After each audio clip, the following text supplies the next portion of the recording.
¿Qué es lo que nos presenta? Piense por un momento en esto. ¿Qué es lo que nos presenta esta sociedad o este mundo en cuanto al tema de la disciplina, de la corrección o de la formación de los hijos? Esta sociedad es interesante que presenta los extremos y nunca he sido partícipe de los extremos. Me parece que los extremos siempre son negativos. Por un lado tenemos que hay un grupo de personas en esta sociedad que con respecto al tema de la disciplina de los hijos considera que eso no es necesario disciplinar, que los hijos necesitan libertad de pensamiento, que los hijos necesitan libertad de acción y que construyan su propio camino. Y más aún, se habla mucho de la relatividad, de que ciertamente no hay nada absoluto, que todo es relativo, que todo va a depender de la óptica con que tú lo mires. No hay negro o blanco, ni claro ni oscuro, sino las cosas pueden ser realmente grises. Pero por otro lado está también dentro de esta sociedad un grupo, desde mi punto de vista también altamente extremista, en donde no se le da ningún tipo de formación adecuada a los hijos, sino que no pueden ni siquiera decir A o B o C cuando ya le están dando un chancletazo,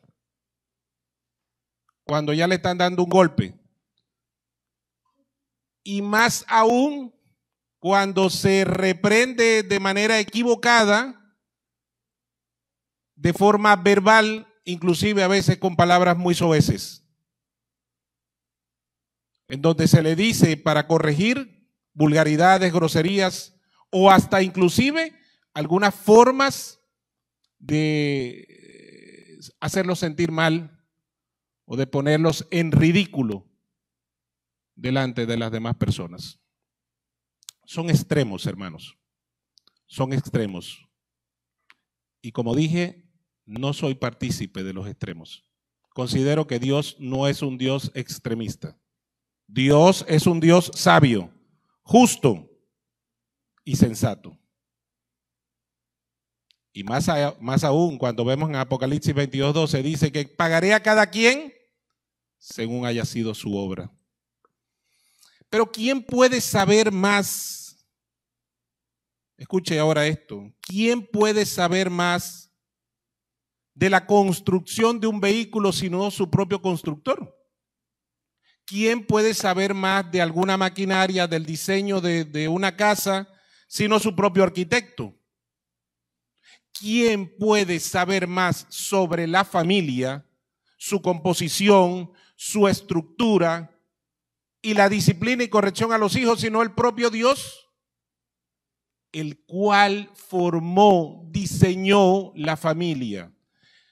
Hermanos, la familia es de diseño divino, no es construcción de la humanidad.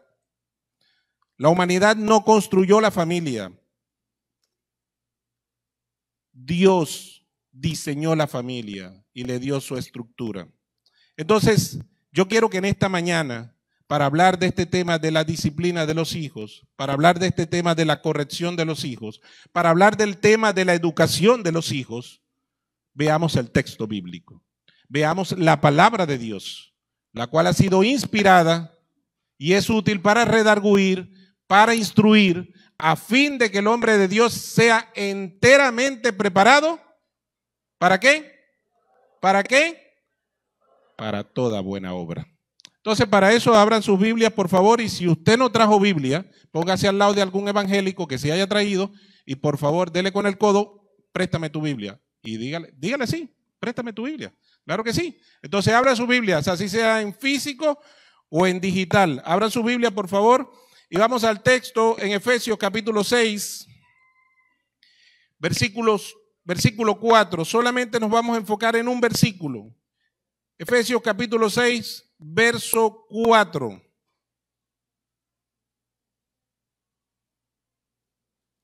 Y vamos a leerlo a una sola voz. Yo leo en favor de ustedes. Yo tengo Reina Valera del 60, pero por supuesto usted puede tener cualquier otra versión. Pero yo leo en favor de ustedes en Reina Valera del 60. Efesios capítulo 6, verso 4. ¿Todos estamos allí? Amén. A la cuenta de 3. 1, 2 y 3. Y vosotros, padres, no provoquéis a ira a vuestros hijos, sino criadlos en disciplina y amonestación del Señor.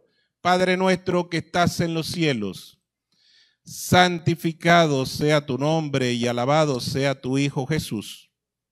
Gracias, oh Dios, por tu palabra escrita, inspirada desde el Génesis hasta el Apocalipsis, para que hoy día nosotros podamos comprender, Señor, lo que tú esperas para nuestras vidas. Gracias, Señor, por este texto que hemos leído, y te pedimos ahora que tú puedas hablar a nuestros corazones a través de tu Espíritu Santo, Señor, y que puedas mostrarnos y enseñarnos.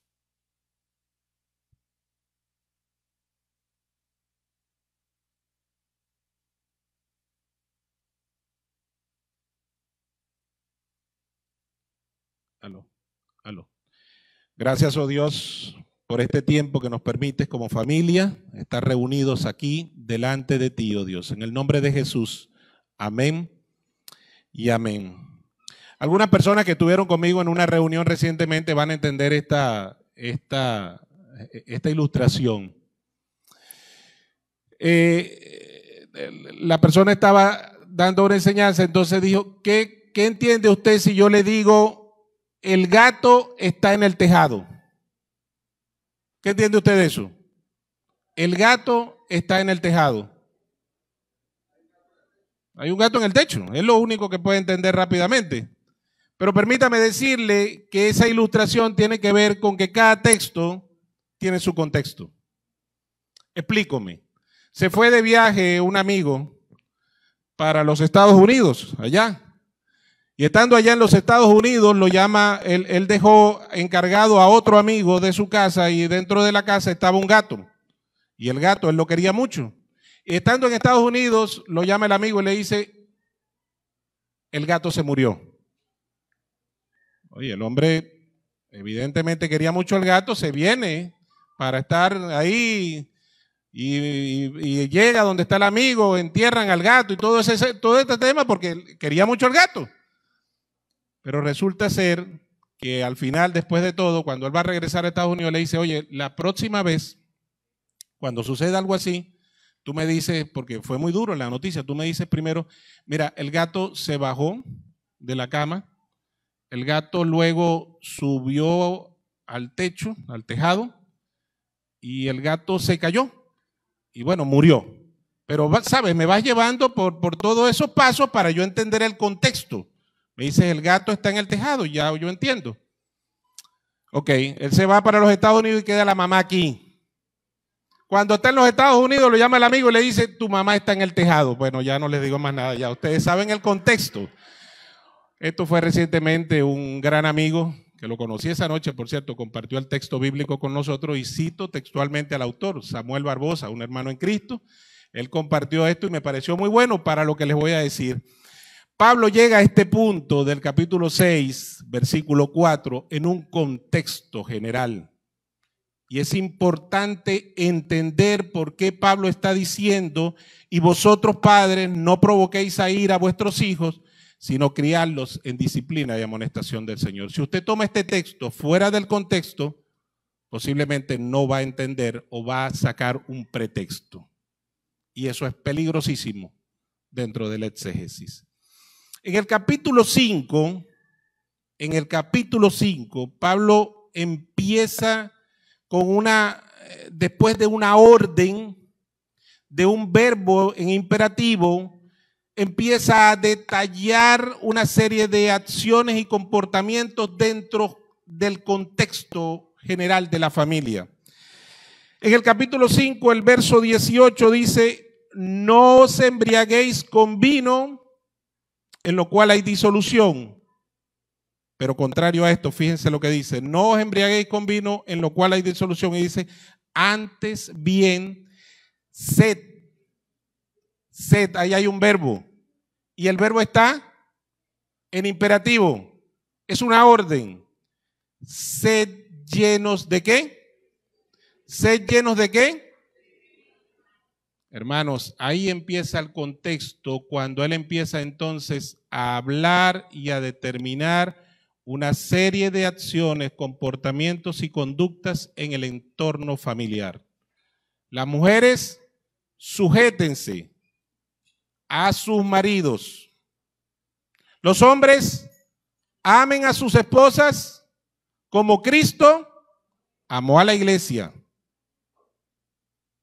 Y luego entra en la relación de los padres hacia los hijos y luego entra en la relación de los amos con los esclavos. Pero todo eso demuestra, todo eso viene como resultado de estar llenos del Espíritu Santo de Dios. Sin el Espíritu Santo de Dios, no pudiéramos nosotros amar a nuestras esposas como Cristo amó a la iglesia. Sin el Espíritu Santo de Dios, nuestras esposas no podrían sujetarse a nosotros los esposos. Y sin el Espíritu Santo de Dios, los padres no podrían criar a sus hijos en disciplina y amonestación del mundo. Dice así el texto, del mundo, del Señor. Por cierto, que a mí me encanta la gramática. Esa palabrita del, que es una contracción de una preposición y un artículo, porque usted podría haber puesto allí, o el autor pudo haber puesto ahí, de él, pero no lo colocó. Puso una contracción, unió dos palabras, la preposición y el artículo, del Señor. La amonestación y la disciplina que se le dan a los hijos es del Señor, es de Cristo, es por medio de la palabra de Dios. No es por lo que se me ocurra a mí o por lo que yo piense que es mejor para mis hijos. Y vosotros padres no provoquéis a ira a vuestros hijos, sino criadlos en disciplina y amonestación del Señor. En esta mañana quiero hablar de tres principios, tres elementos, tres características y ver de qué forma esto puede ser llevado a la práctica. Me llama mucho la atención cómo Pablo coloca primero que nada en el tema de los hijos cuando habla de la honra.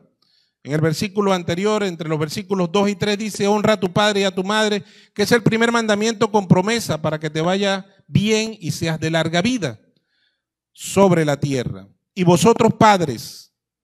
Entonces entra en el tema de los padres, pero ¿qué le pide a los padres? Número uno, no lo provoquéis a ira. En el mismo contexto, antes de llegar a esto, él dice, quítese de vosotros toda ira, todo enojo, todo eso debe quitarse de nuestra vida. Entonces, nosotros mismos como padres tenemos que cuidar de que la acción que ejecutemos hacia nuestros hijos no sea de tal manera que le provoque ira a ellos y en algunos de los casos abandonen el evangelio por la misma carga que nosotros a veces ni nosotros mismos llevamos y queremos colocárselas a ellos. Hay que tener cuidado con eso. Hay que tener mucho cuidado con eso. En el contexto judío, los hijos desde muy pequeños, hermanos, desde muy pequeños recibían instrucción, dirección y memorización bíblica. Eso era desde pequeñito que ya se empezaba a darles a ellos el conocimiento de la instrucción bíblica. Es interesante que dentro del contexto gentil, Pablo cuando escribe esto, porque se lo está escribiendo a una comunidad gentil, Éfeso era una comunidad gentil, pero por supuesto había la mezcla de judíos y gentiles. Es interesante que muestra una esencia fundamental en cuanto a la pedagogía de la enseñanza fundamentada en el Señor. Una pedagogía de enseñanza, pero fundamentada en el Señor, fundamentada en el texto bíblico, fundamentada en la palabra de Dios. No era fundamentada en el contexto griego, que era la carta al cual estaba escribiendo. Así como en el Decálogo, acuérdese, los 10 mandamientos, dice honra a tu padre y a tu madre, Éxodo capítulo 20, 12, también la responsabilidad de la crianza era compartida. Y él está poniendo la carga aquí en los dos padres, tanto el papá como la mamá. Y en esto quiero ser muy enfático y en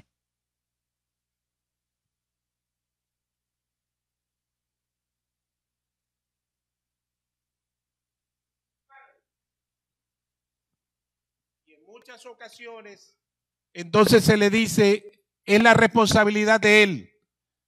Esos muchachos son así porque son igualitos a ti. Eso es culpa tuya. O a la inversa, entonces se descarga sobre la madre. Pero ahí está hablando de padres. Pero es interesante porque la palabra que se usa allí en el griego es pater.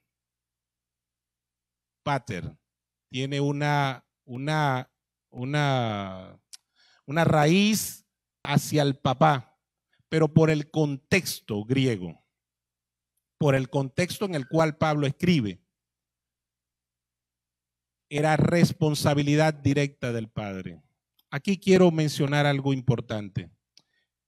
Usted, hermano, varón, hombre, usted es el líder espiritual de su hogar. Le guste o no le guste, lo quiera o no lo quiera, es así. Usted es el sacerdote de su hogar. Usted es el cabeza de hogar. Usted es el líder del hogar. Y es a usted a quien Dios va a llamar para pedirle cuentas. Por su esposa y por los hijos. Lo quiera o no. Eso es un regalo que le dejó Dios. ¿Qué le parece ese regalo? ¿Le gusta ese regalo? Con esos 3 amén vamos a continuar. Permítanme decirles algo. La crianza de los hijos es responsabilidad de los padres. No es responsabilidad de la sociedad. No es responsabilidad de la escuela bíblica. No es responsabilidad de nadie más. Es responsabilidad de usted, oh señor papá, oh señora madre. Eso es responsabilidad de usted. No es responsabilidad de la abuela, ni de la tía. Es responsabilidad de los padres. Es lo que Pablo está diciendo. La crianza es una tarea de los dos, papá y mamá. Deben aprender a trabajar en equipo. Deben aprender a trabajar en equipo. No es que el hijo o la hija viene al padre y le pregunta al papá cierta y determinada cuestión. No, pregúntale a tu mamá, a ver qué dice tu mamá. O a la inversa. O en el peor de los casos, una cosa dice el padre y otra cosa dice la madre. Entonces generamos en nuestros hijos una serie de conflictos en cuanto a la obediencia que los puede llevar a ira. Por eso, trabajen como equipo, pónganse de acuerdo, juntos, no delante de ellos, cierre la puerta de su cuarto y conversen los dos. Tomen tiempo para orar por sus hijos y planteen cómo va a ser la educación de los hijos. ¿Se da cuenta por qué es importante no casarse en yugos desiguales? Miren las implicaciones que eso tiene a los jóvenes que están aquí. En el momento de casarse, tiene que casarse en el Señor. Porque cuando vayan a criar los hijos, cuando vayan a llevar los hijos a la iglesia, ¿a dónde lo van a llevar? ¿A dónde lo va a llevar? ¿A donde la religión de la madre o a donde la creencia del padre? Por eso es tan importante el cuidado con quien usted se va a casar. Siempre recuerdo un gran amigo, lo aprecio muchísimo, Héctor Palacios. Él decía, hay tres decisiones importantes en tu vida. 3. Número 1, ¿con quién te casarás? Sobre todo si eres cristiano, porque el divorcio ante los ojos de Dios no existe. Número 2, ¿qué vas a estudiar? Porque usted se muere, pero sigue. Aquí aprendemos inglés también. Escúchenme. La idea es formar de un bebé, nació el bebé, depende de la madre, le pone el pecho para que el niño sea mamante, es muy dependiente, pero la idea es formar de un bebé un niño independiente. No para que ande haciendo lo que le dé la gana, pero que sepa valerse por sí mismo. Y de un niño independiente, un joven responsable de sus actos, responsable de sus decisiones. Eso es parte de la crianza. Eso es parte de la crianza. Y de un joven responsable, un adulto con valores éticos, morales y espirituales basados en la Biblia. Amén.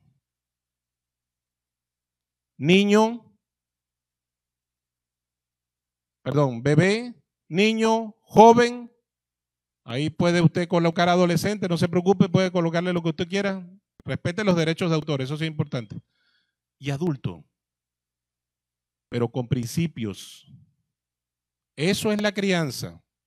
La crianza conlleva cuidado. Es de los dos, implica maduración y conlleva cuidado. La gallina se sitúa sobre los huevos no solo para cuidarlos. ¿Sabía eso? La gallina se pone sobre los huevos y inténtale meter la mano a una gallina que está empollando. Mínimo lo picotea. A lo mejor usted es más fuerte y agarra la gallina y le tuerce el pescuezo y se la come. No importa, no se preocupe, pero lo va a picotear. Porque ella está cuidando sus polluelos. También les da calor y los termina de empollar. Y en el tiempo necesario para que ellos rompan el cascarón y salgan preparados. Algunos de ellos no rompen el cascarón. Hay polluelos que no salen. Pero en este concepto de la crianza que tiene esa carga, usted debe cuidar también. Usted debe estar vigilante. Usted tiene que estar pendiente. ¿Con quién está hablando? ¿Cuáles son sus amistades? ¿A dónde va? Eso es cuidado. Eso es cuidado. Fíjense algo. En la crianza nosotros no estamos sobre los hijos. Estamos con los hijos, acompañándolos, llevándolos, cuidándolos. Es responsabilidad de los dos, implica maduración y debe, por supuesto, tener cuidado. No recuerdo el autor de este. La otra ilustración recordaba el autor, pero les voy a decir otra. Esta no la recuerdo. Pero yo sé que muchos de ustedes la han escuchado. Había un hombre muy sabio en un pueblo, un gran sabio. Todo el mundo le preguntaba algo y él sabía la respuesta. Pero había alguien que creía ser más vivo que el sabio. Y va y toma un huevito pequeño de pajarito, toma el huevito y se lo pone atrás en la espalda.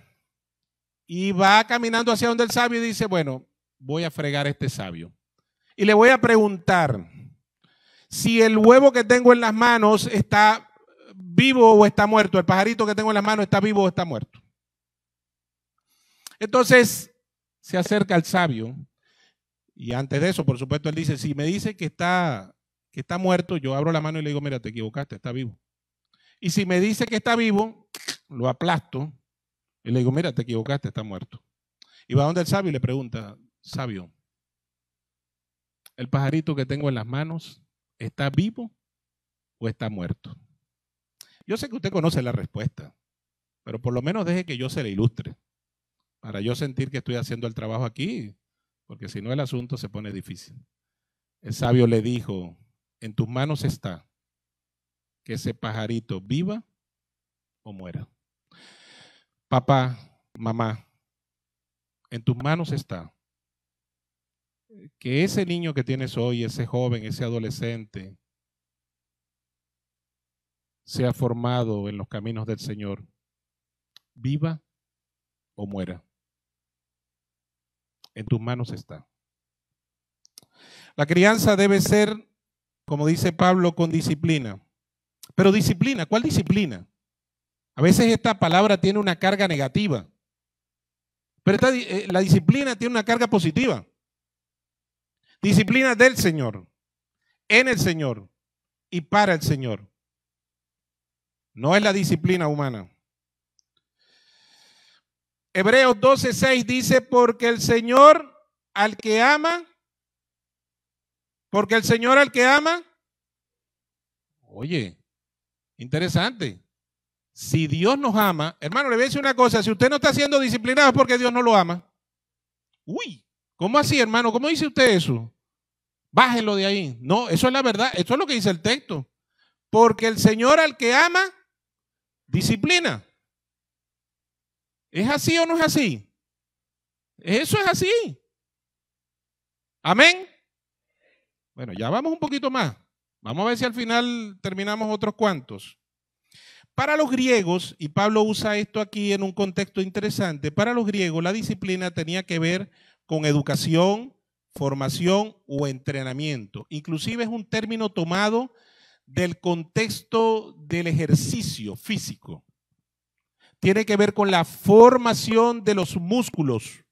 No me mire mucho a mí porque músculo no hay. Hay bastante comida estos días y gracias al Señor por eso. Pero tenía que ver con eso, el tríceps, ¿quién se sabe otro músculo por ahí que se desarrolla con los ejercicios? Ajá, muy bien. Eso sí lo saben, ¿no?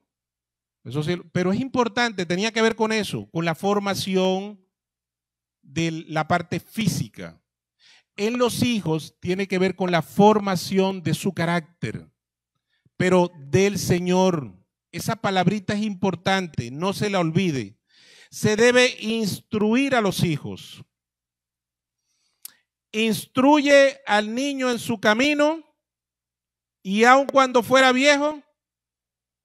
Algunas personas han tomado esto como que usted le enseña la Biblia desde pequeñito y bueno, llega viejo, a lo mejor no se le olvida. Pero resulta ser que hay algunos evangélicos que siendo pequeños fueron criados en los pies del Señor, pero cuando son grandes se desvían. Y uno dice, bueno, ¿será que se equivocó el texto? No. El texto no se equivocó, es la aplicación del texto lo que se equivocó. Ahí dice, instruye al niño en su camino.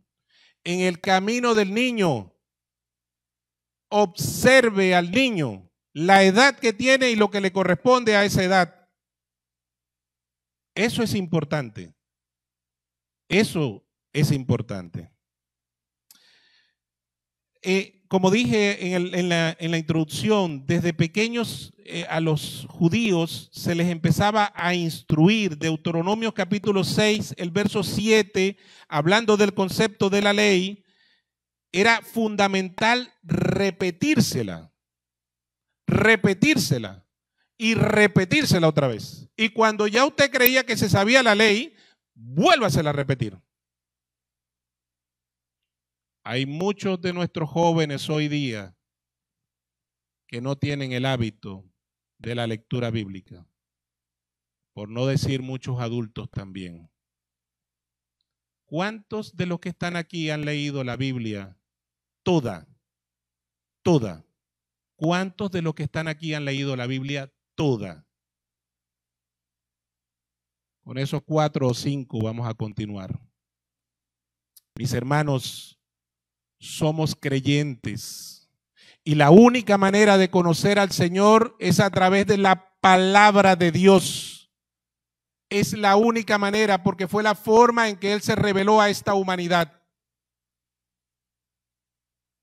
y a veces no leemos el texto. Proverbios 1, 8 y 9 dice: oye, hijo mío, la instrucción de tu padre y no desprecies la dirección de tu madre, porque adorno de gracia serán a tu cabeza y collares a tu cuello. Es verdad que este texto le está diciendo es al hijo, pero ¿quién debe dar la instrucción según el texto? ¿Quién debe dar la instrucción según el texto? Oye, hijo mío, la instrucción ¿de quién? De tu padre. A nosotros nos corresponde dar la instrucción. ¿Y quién debe dar la dirección según el texto?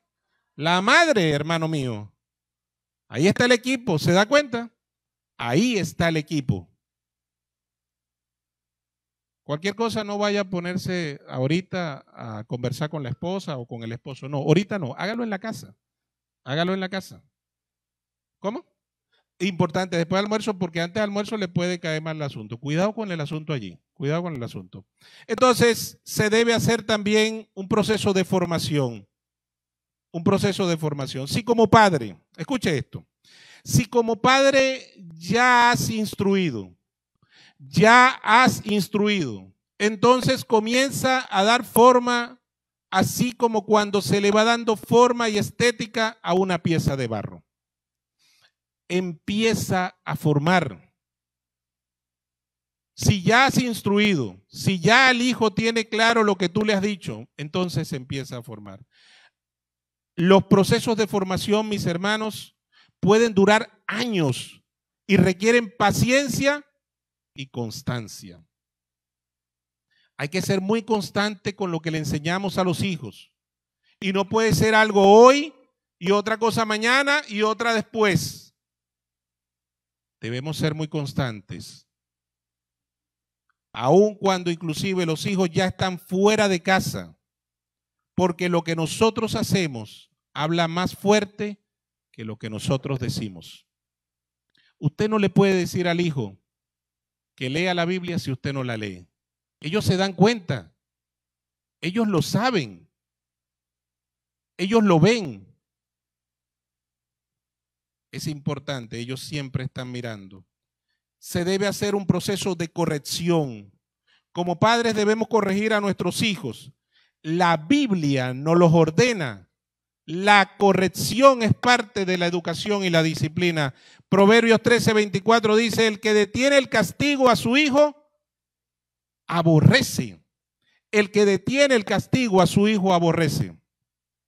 Mas el que lo ama, desde temprano lo corrige.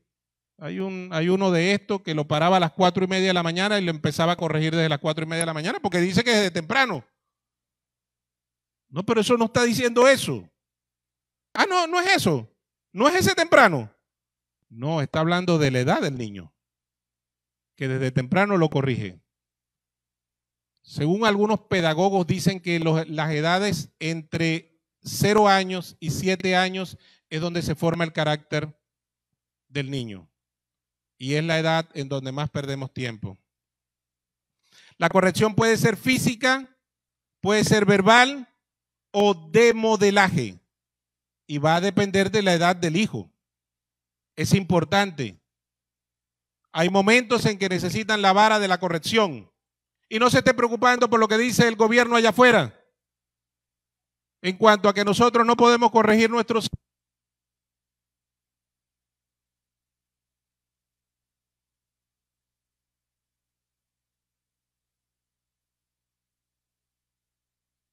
Señales del cielo, así mismo de gracia, hermano.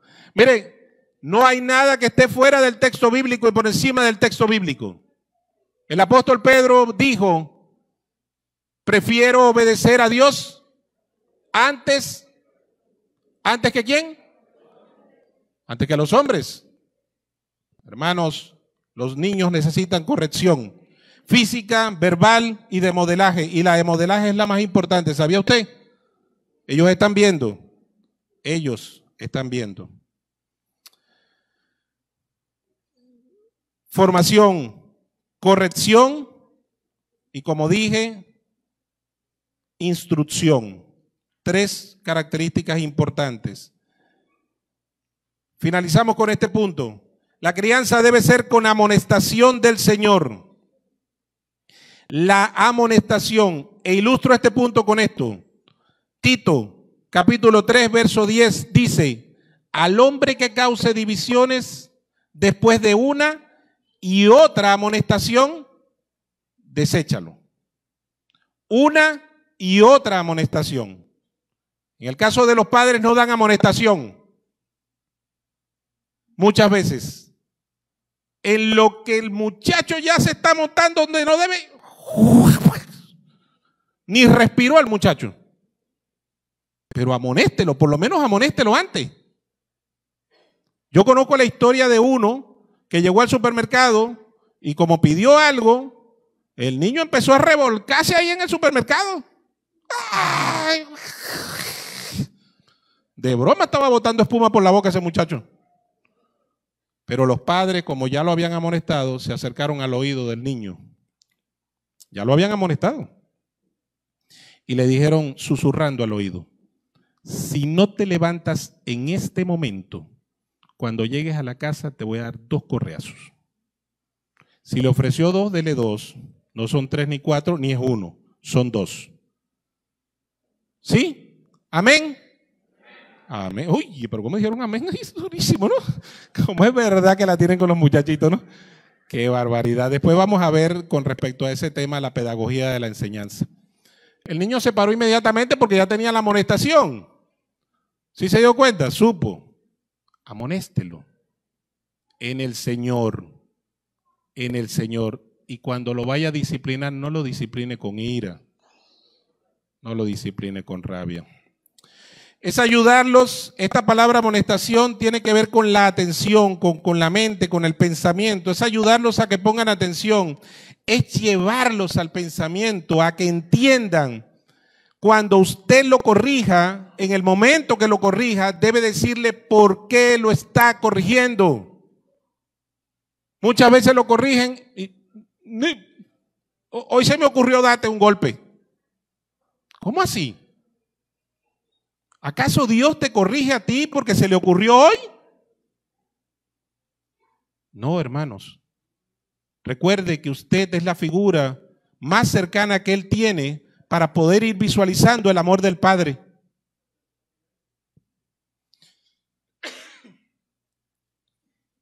Es guiarlos con una advertencia. Que pongan atención, apelarles al pensamiento y es guiarlos con una advertencia. ¿Cuántos de los que están aquí juegan fútbol? ¿Cuántos juegan fútbol? Ajá, Pedro juega fútbol. Eso, excelente, Pedro. Gerson, ¿tú juegas fútbol, sí o no? En los juegos de fútbol, antes de presentarle una tarjeta a alguien, ¿se le amonesta? ¿Sí o no? Es lo mismo. Depende de la falta, dice Jimmy. Pero estoy seguro que si usted comete una falta muy grave, usted ya sabe. Porque usted conoce las reglas, ¿sí o no? Ahí está. Amonestación, hermanos. Amonestación. Entonces, asumir la responsabilidad por obediencia a Dios no es porque si usted quiere o no. Es porque le corresponde. Es porque le tocó. Usted y yo somos padres y debemos asumir la responsabilidad como padres. Amén. Formar hombres y mujeres maduros, no más duros. O sea, que usted le den el codo y cierra la mano. ¡Ay! No va a soltar nada. No, maduros. Y no de maduro de allá, no, ese no. Ese no. Es maduros de conocimiento, de concepción, de formación, independientes y responsables. Ayudar usando la amonestación a tiempo, adecuada y bíblica. La amonestación tiene que ser bíblica. La amonestación tiene que ser bíblica, con la cual podamos construir y no destruir. Debemos construir y no destruir. Y la tarea de educar debe hacerse basada en el Señor. Sencillo. Como dijo un amigo mío, más claro no canta un gallo. Aunque la sociedad tenga mucho que decir sobre este tema que acabamos de ver, y es verdad, allá afuera la sociedad tiene mucho que parlotear y decir sobre este tema. y todo el mundo se le ocurre algo. Es importante volver nuestra mirada al autor de la familia, Dios, y mirar qué dice Él en su palabra y obedecerla. Obedecerla. ¿Qué necesitan nuestros hijos? Les dejo con este pensamiento, que miren en nosotros una fe clara, honesta en Jesús, transmitirles esa fe por medio de las Escrituras, límites claros, consistentes que desarrollen en ellos disciplina y responsabilidad. Eso es lo que necesitan nuestros hijos. Permíteme decirte algo más, hermano y hermana, padre o madre, jóvenes que están pensando en casarse y los niños que están creciendo, para que le recuerden a sus padres que la disciplina debe ser en el Señor. Si nunca tenemos dolores de cabeza al reprender a nuestros hijos, tendremos muchas angustias cuando ellos crezcan. Póngase de pie y oremos por esta enseñanza de esta mañana. Dios les bendiga, mis hermanos, y que el Señor nos agarre confesados allá delante del trono de la gracia. Oramos. Damos gracias por este último servicio de este año y por supuesto preparados para recibir el 2025 con la gracia y la misericordia de nuestro Dios. Amén. Amén. Pero dígalo más duro. ¿Qué está pasando con esta? Dios mío, hermano, por favor. Amén. Eso es. Padre nuestro que estás en los cielos, santificado sea tu nombre, Señor. Gracias, oh Dios, por tu palabra en esta mañana. Señor, gracias por los cantos que hoy pudimos expresar en alabanza y honra a tu nombre. Gracias, Señor, por las ofrendas hoy recolectadas. Te pido en el nombre de Jesús que nos ayudes a administrarlas de manera correcta, oh Dios. Gracias, Padre Celestial, por toda la iglesia aquí reunida. Te rogamos y te suplicamos que estés con nosotros en esta semana para honra y gloria de tu nombre. Amén y amén. Dios les bendiga, mis hermanos, y que el Señor les acompañe.